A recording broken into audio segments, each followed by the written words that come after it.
This channel does not promote any violent, harmful, or illegal activities. All content provided by this channel is meant for an educational purpose only. Kalna Trinamool কংগ্রেসের গোপাল কি আদৌ সুবোধ? তার উৎপাতে এক মহিলা অতিষ্ঠ। অভিযোগ জমি বিক্রি করার আগেই দখল করে নিয়েছেন গোপাল। প্রতিবাদ করায় মহিলার গায়ে হাত দিতেও বাধেনি গোপালের। পুলিশ গ্রেপ্তার করেছিল বটে, কিন্তু আদালতে যেতেই জামিন। কালনা তৃণমূলের সাধারণ সম্পাদক বলেই কি গোপালে নরম পুলিশ? আমরা যত জিতব তত আমাদের নরম হতে হবে। আমরা যত জিতব তত আমাদের দায়িত্ব বাড়বে। খুব বেশি দিন নয়, গত রবিবার ২১-এর মঞ্চ থেকে দলের নেতাকর্মীদের ঠিক এমনই নম্র, দায়িত্ববান হওয়ার বার্তা দিয়েছিলেন মমতা বন্দ্যোপাধ্যায়। কিন্তু তৃণমূল নেত্রীর পথ কি জেলার নেতারা অনুসরণ করছেন? পূর্ব বর্ধমানের কালনার এই ঘটনা সেই প্রশ্নই যে তুলছে। মহিলাকে বেধড়ক মারধর করছেন এক ব্যক্তি, আশেপাশে আরও কয়েকজন হাতাহাতিতে জড়িয়ে। ভাইরাল হওয়া এই ভিডিও সত্যতা যাচাই করেনি TV9 বাংলা।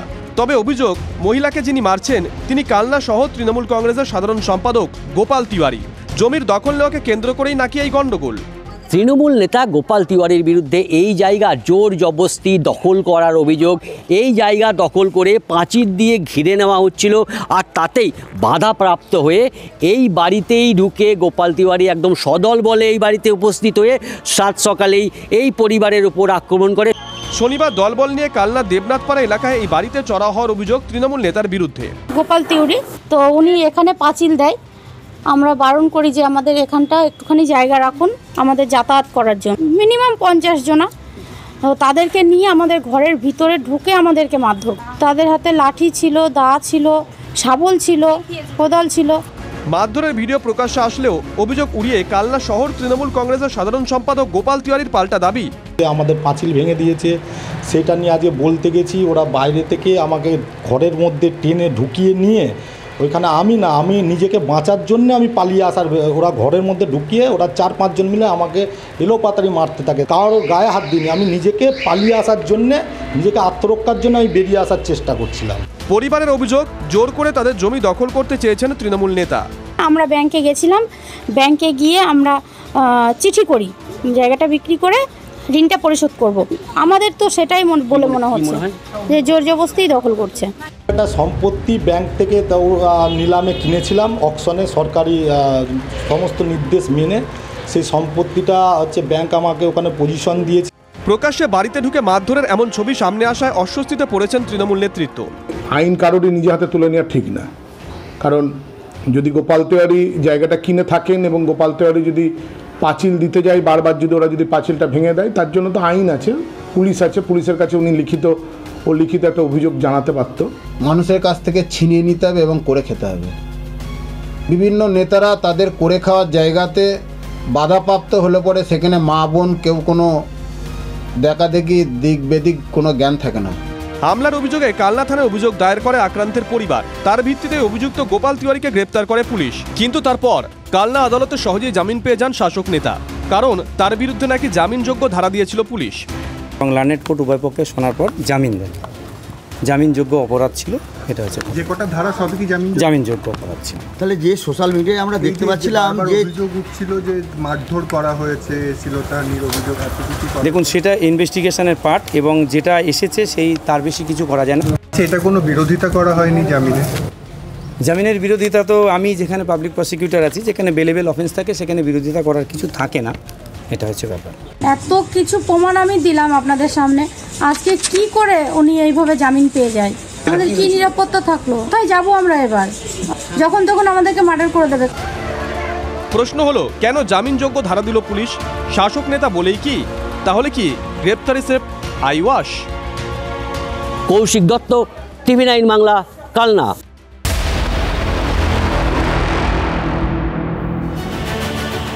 এতদিন গোর্খাল্যান্ড নিয়ে দাবি উঠত, এবার পাহাড় থেকে বঙ্গভঙ্গ বিতর্কের জল নদিয়াতে। মালদা মুর্শিদাবাদকে নিয়ে কেন্দ্রশাসিত অঞ্চল গড়ার প্রস্তাবে সহমত বহরমপুরের বিজেপি বিধায়ক সুব্রত মৈত্র। সুব্রতর দাবিতে আবার নদিয়ার একটি অংশও রয়েছে। অনুপ্রবেশের অভিযোগকে সামনে রেখেই বিজেপি সাংসদ নিশিকান্ত দুবে এবং বিধায়ক গৌরীশঙ্কর ঘোষের সুরে সুর মেলালেন সুব্রত। স্বাভাবিকভাবেই এই ইস্যুতে আরও জল ঘোলা হচ্ছে বঙ্গ রাজনীতিতে। আজকে মুর্শিদাবাদ, নদিয়া, উত্তর দিনাজপুর, দক্ষিণ দিনাজপুর এবং মালদা যেভাবে অনুপ্রবেশ মায়ানমার, পাকিস্তান এবং বাংলাদেশ থেকে ঘটে চলেছে, তাতে আমাদের সনাতনীরা ভীষণভাবে আতঙ্কিত এবং যেভাবে প্রতিনিয়ত ডেমোগ্রাফি চেঞ্জ হয়ে যাচ্ছে, তার জন্যই আমাদের সাংসদ এবং অপর বিধায়ক যে বক্তব্য তুলে ধরেছেন, আমি এটাকে সম্পূর্ণই সমর্থন জানাই। কেন্দ্রশাসিত অঞ্চলের প্রস্তাব বিতর্কে নতুন মাত্রা যোগ করলেন বাংলার আরেক বিজেপি বিধায়ক। ঝাড়খণ্ডের গোড্ডার সাংসদ নিশিকান্ত দুবে মুর্শিদাবাদে বিজেপি বিধায়ক গৌরীশঙ্কর ঘোষের প্রস্তাবকে সমর্থন জানানোর পাশাপাশি আরও এক ধাপ এগিয়ে মালদা মুর্শিদাবাদের সঙ্গে উত্তর ও দক্ষিণ দিনাজপুর এবং নদিয়া জেলার একাংশকেও প্রস্তাবিত কেন্দ্রশাসিত অঞ্চলের আওতায় আনার পক্ষে সওয়াল করলেন বহরমপুরের বিজেপি বিধায়ক সুব্রত মৈত্র। বক্তব্যের সপক্ষে অনুপ্রবেশের সমস্যা এবং আইনশৃঙ্খলার বিষয়টিকেই সামনে রাখছেন বিজেপি বিধায়ক।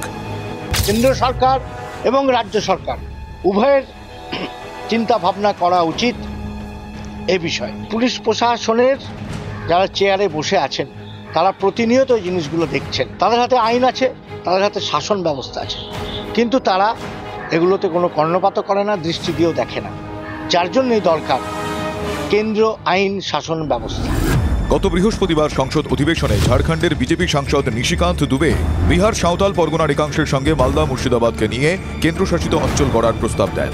এই বক্তব্যকে সমর্থন জানান মুর্শিদাবাদের বিজেপি বিধায়ক গৌরীশঙ্কর ঘোষ। এবার মুর্শিদাবাদেরই আরেক বিজেপি বিধায়ক প্রস্তাবিত কেন্দ্রশাসিত অঞ্চলের এলাকা আরও বাড়ানোর পক্ষে সওয়াল করলেন। এই সমস্ত বিষয়গুলিকে বঙ্গভঙ্গের চক্রান্ত বলে দেগে দিয়ে গেরুয়া ব্রিগেডকে কাঠগড়ায় তুলে পথে নেমেছে রাজ্যের শাসক দল। বিজেপি বাংলাকে ভাগ করার চক্রান্ত করছে।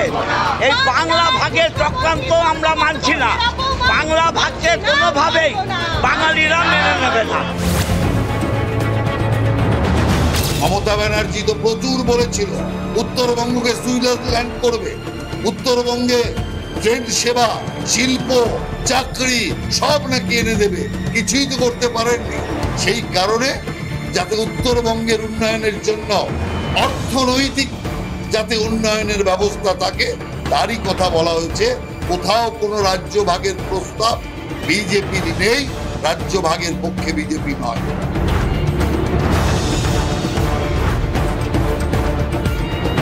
বাংলাকে ভাগের যদি কোনো চক্রান্ত কেউ করে থাকে, বাংলার জল, বাংলার মাটি, বাংলার মানুষ, তাকে ভাগ করার যদি চেষ্টা কেউ করে থাকেন, তাকে ভুগতে হবে।